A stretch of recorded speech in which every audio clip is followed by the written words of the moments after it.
নমস্কার বন্ধুরা, টুকটুকি kitchen with ব্লগে আপনাদের সকলকে স্বাগত। আবারও একটা নতুন রেসিপি আপনাদের সঙ্গে আমি শেয়ার করছি। আজকে রান্না করব একদম নতুন স্বাদে বন্ধুরা মাংস রান্না। তো আপনারা অবশ্যই এই রেসিপিটা একবার বাড়িতে ট্রাই করবেন আর প্রথম থেকে শেষ পর্যন্ত দেখবেন। আশা করছি আপনাদের খুব ভালো লাগবে। প্রথমে তো আমি মাংসটা খুব ভালো করে কিন্তু ধুয়ে নিয়েছি পরিষ্কার করে বেছে বুছে।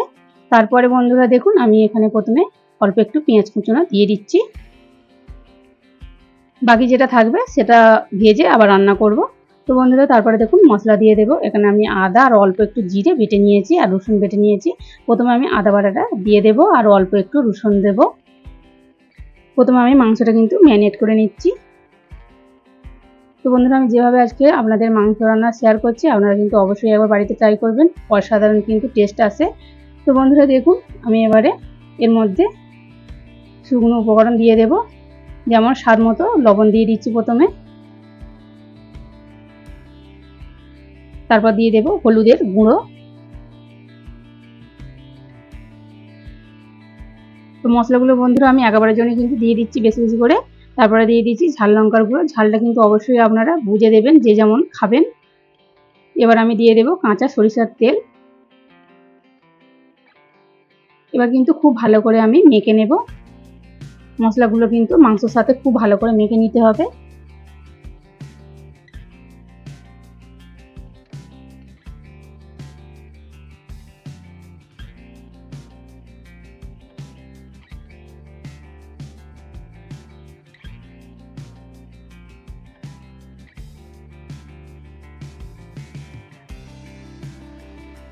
তো দেখুন বন্ধুরা খুব ভালো করে কিন্তু এইভাবে মেখে নিতে হবে আর খুব ভালো করে আমি মেখে নিচ্ছি।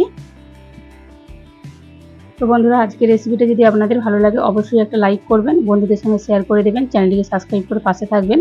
আর এইরকম নিত্য নতুন রেসিপি পাওয়ার জন্য অবশ্যই আমার চ্যানেলটিকে সাবস্ক্রাইব করে পাশের বেল আইকনটিতে ক্লিক করে রাখবেন, যাতে রেসিপি ছাড়ার সাথে সাথে সবার আগে আপনাদের ফোনে পৌঁছে যায়। তো বন্ধুরা চলুন রেসিপিটা শুরু করি। তো বন্ধুরা দেখুন প্রথমে আমি কড়াই সরিষার তেল দিয়ে দিচ্ছি। ততক্ষণ মাংসটা ম্যারিনেট করে রেখে দিয়েছি আমি। এবার আমি আলু ভেজে নেব। প্রথমে আলুগুলো বড় বড় করে কেটে খুব ভালো করে আমি ধুয়ে নিয়েছি।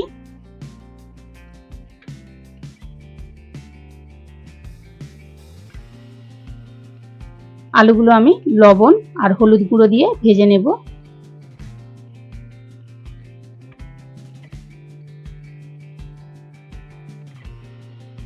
আর একটু হলুদের গুঁড়ো দিয়ে দিচ্ছি, দিয়ে খুব ভালো করে একটু মিশিয়ে নেব আর অল্প আঁচে কিন্তু নাড়াচাড়া করে আলুগুলো আমি ভেজে নেব।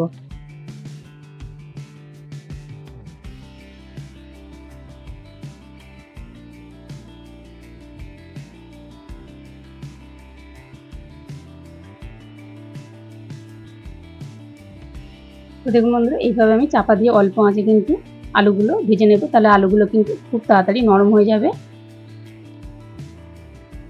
তো বন্ধুরা এবার থালাটা আমি খুলে নিয়েছি। এবার উল্টে পাল্টে একটু গ্যাসের আঁচটা বাড়িয়ে দিয়ে লাল লাল করে বেশ ভেজে নেব।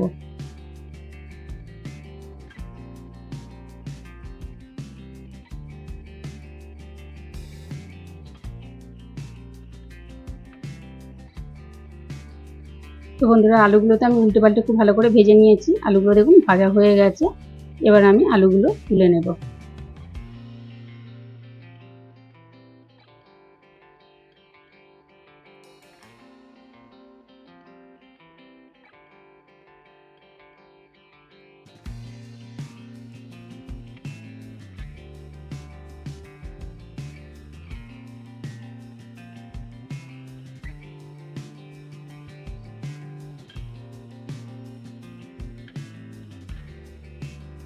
তো বন্ধুরা কড়াতে যেহেতু তেল আছে আর একটু আমি সামান্য অল্প করে তেল দিয়ে দিচ্ছি। একটা তেজপাতা আমি ছিঁড়ে দিয়ে দিচ্ছি প্রথমে। এবার আমি দিয়ে দেবো কুচনো পেঁয়াজ আর টমেটো।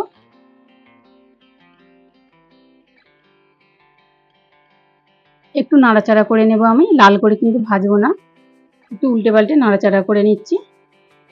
আমি যে রসুনটা বাকি রেখে দিয়েছিলাম তো সেই রসুন বাটাটা দিয়ে দেবো, দিয়ে তখন ভালো করে একটু ভাজা ভাজা করে নেব হালকা করে। তো বন্ধুরা এবার আমি সেই যে রসুনটা রেখেছিলাম বাকি সেই রসুনটা দিয়ে দিচ্ছি, দিয়ে এবার ভালো করে একটু নাড়াচাড়া করে হালকা করে আমি ভেজে নেব।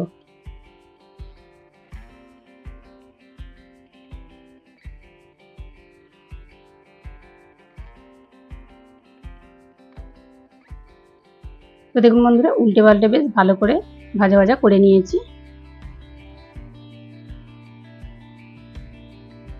এবার আমি এর মধ্যে দিয়ে দেবো ম্যারিনেট করা মাংস।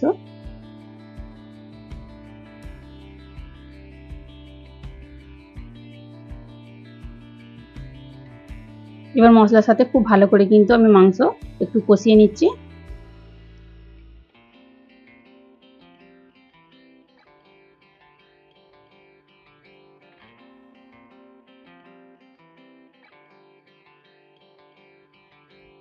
তো বন্ধুরা ভালো করে নাড়াচাড়া করে নিয়েছি। এবার আমি একটা থালা ঢাকা দিয়ে দেব, দিয়ে অল্প আঁচে এইভাবে 3-4 মিনিট আমি রেখে দেব। তো বন্ধুরা 3-4 মিনিট হয়ে গেছে, এবার আমি থালাটা খুলে নিচ্ছি। আবারও খুব ভালো করে একটু নাড়াচাড়া করে আমি কষিয়ে নেব।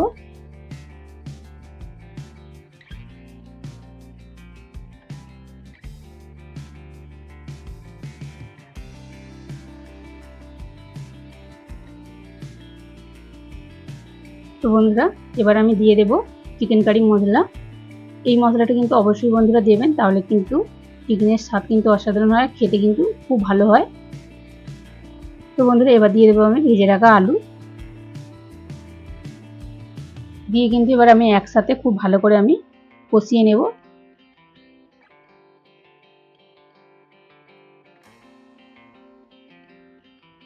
এই সময় কিন্তু গ্যাসের আঁচটা কমিয়ে রাখতে হবে, তা নাহলে কিন্তু তলায় ধরে যাবে।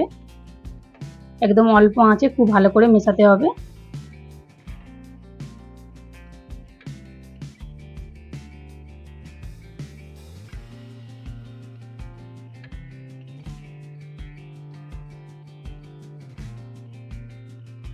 তো দেখুন বন্ধুরা খুব ভালো করে কিন্তু আমি উল্টে পাল্টে বেশ কষিয়ে নিয়েছি। দেখুন খুব ভালো করে কিন্তু কষানো হয়ে গেছে, আর মাংস থেকে কিন্তু খুব ভালোভাবে তেল ছেড়ে দিয়েছে। এবার আমি পরিমাণ মতো জল দিয়ে দেব। জল দিয়ে আবারও খুব ভালো করে একটু নাড়াচাড়া করে নিচ্ছি।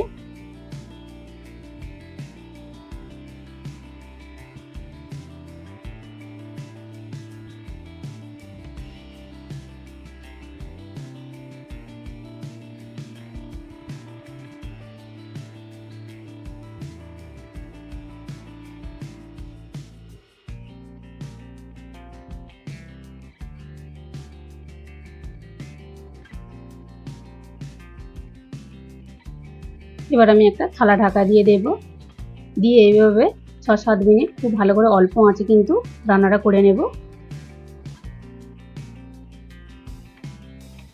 তো দেখুন বন্ধুরা 6-7 মিনিট হয়ে গেছে, এবার আমি থালাটা খুলে নিয়েছি। খুব ভালো করে একটু নাড়াচাড়া করে নেব। মাংস আলু কিন্তু খুব ভালোভাবে সিদ্ধ হয়ে গেছে।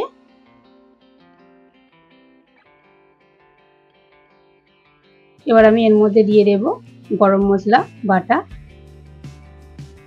তো বন্ধুরা আমি আজকে বাটা মশলা দিচ্ছি। দারুচিনি, এলাচ, লবঙ্গ আমি একসাথে খুব ভালো করে শিলনোড়াতে বেটে নিয়েছি।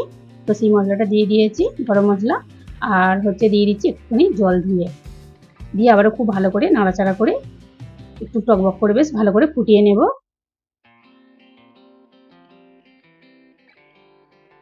তো বন্ধুরা আজকের রেসিপিটা আপনাদের কেমন লাগলো অবশ্যই কিন্তু কমেন্ট করে জানাবেন। তো দেখুন বন্ধুরা খুব ভালো করে কিন্তু টকবক করে বেশ ফুটিয়ে নিয়েছি। এবার যেহেতু তরকারি হয়ে গেছে নামিয়ে নেব, তার আগে কিন্তু আমি একটু ধনেপাতা কুচানো দিয়ে দিচ্ছি। একটু নাড়াচাড়া করে নেব। তো অবশ্যই আপনারা কিন্তু এইভাবে একবার মাংস তরকারি করে খেয়ে দেখবেন, খুব ভালো লাগে কিন্তু, দারুণ কিন্তু টেস্ট হয়। তো বন্ধুরা এবার আমি গ্যাসটা অফ করে দিয়েছি, এবার আমি নামিয়ে নেব। তো বন্ধুরা এই রেসিপিটা প্রথম থেকে শেষ পর্যন্ত দেখার জন্য আপনাদেরকে অনেক অনেক ধন্যবাদ। তো দেখুন বন্ধুরা কত সুন্দর দেখতে লাগছে, খেতেও কিন্তু অসাধারণ হয়েছিল। আপনারা কিন্তু অবশ্যই একবার বাড়িতে ট্রাই করবেন।